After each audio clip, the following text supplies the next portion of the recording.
broke. Yeah. I leveraged up to my eyeballs had a bunch of short-term notes, and the bank did the unthinkable and called my notes when they got sold to another bank, and they saw a 26-year-old kid owed them $1.2 million on the 90-day notes doing flips. Now, this was before Chip and Joanna told us how to do it, and so do a flip. Oh my God! And we didn't have HG to channel to tell us how to fix up a house.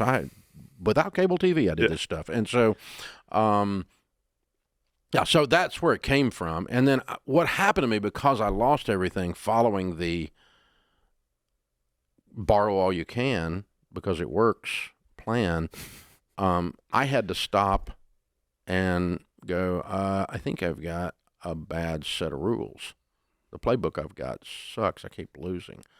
And my kids are getting skinny. I mean, this is not working. Right. So when I did that, the first, as you said, the first door I went through was had just become a Christian, and so I started studying the Bible. And so, as a matter of faith, I started reading scriptures, and all the scriptures say negative things about debt. It doesn't say it's a sin. It doesn't say you're going to hell, but it's stuff like the borrower's slave to the lender. You're a fool if you cosign.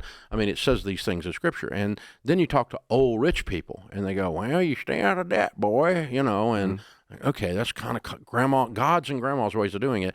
So what did I miss in academia when I fell in love with leverage from an academic viewpoint?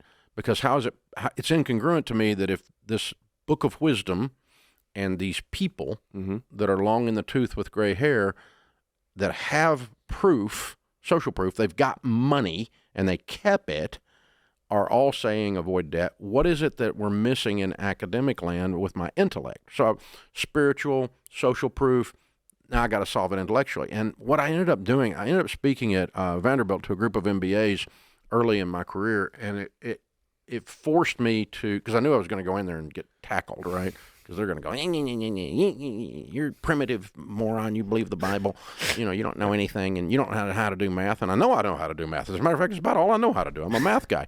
So what I figured out was that in business debt or real estate debt, business is not publicly traded.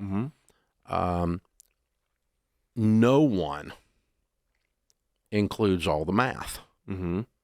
They leave out a risk factor associated with debt mathematically. And so we look at a very inaccurate and primitive measure of leverage.